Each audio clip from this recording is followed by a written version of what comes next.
right now we want to link up with our news anchor, James Smart, who at 2 o'clock this afternoon will be speaking to the outgoing Chief Justice Willy Mutunga. And James Smart, if you can hear me, perhaps you can tell us what can we expect from the interview.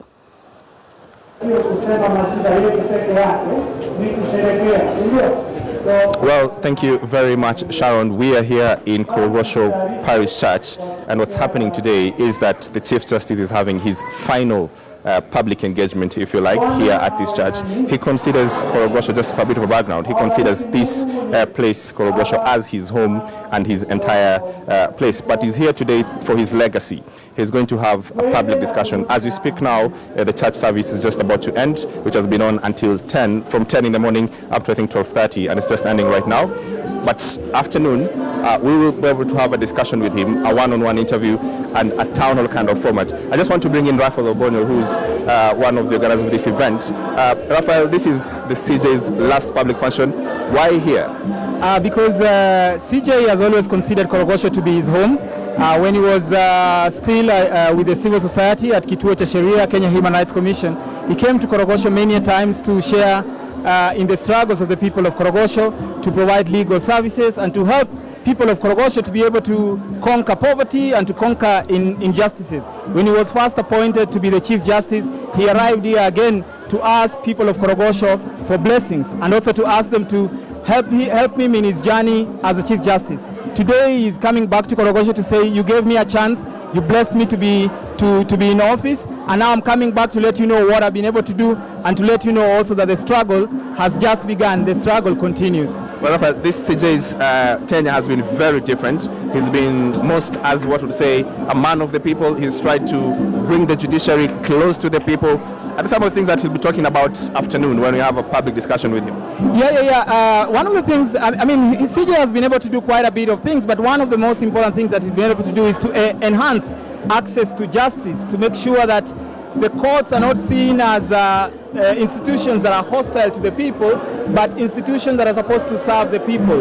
And so he's been able to ensure that justice is not just for a few, it's not just for a few people, but everyone, including the rich and the poor, can be able to access justice. And that is very, very, very, very important. And so in the afternoon, he'll be sharing some of the perhaps what he's been able to cover, what he's been able to achieve, but also the challenges that he's experienced. One of the things he's been saying is that, look, before he became the Chief Justice, he was criticizing the system from outside. But after going inside, he now has better experience of what it means to be in the system. And he wants to share that with the people, not just people in big offices, but people who are actually court users, ordinary Kenyans, people who are really engaging in the struggle for justice, in struggle for human rights, and that's why he's in Korogocho.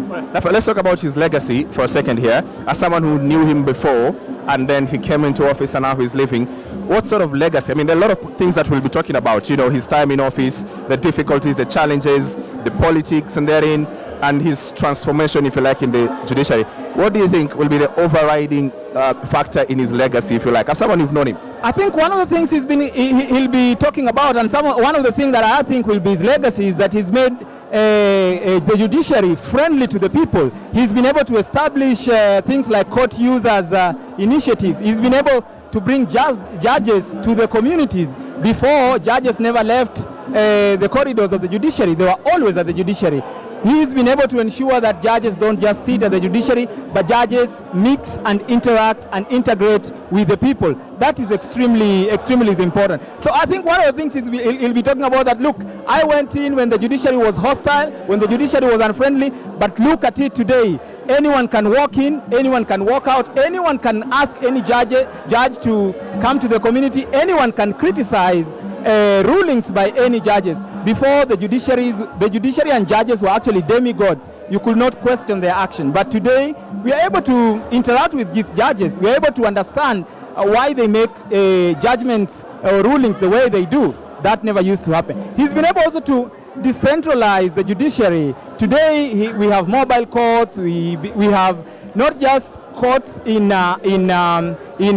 different devolved units, but he's been able to ensure that not just even those courts in devolved units have some of the best judges, not like it were before that being taken to places like Wajir, Garissa, or even Makadara was seen as a punishment. Today, some of the best judges do not even serve at the High Court. They serve in devolved unit. Well, finally, those are the good parts, but they are difficult parts. All right, there is the presidential petition. There is the age question that is now being, in the judiciary.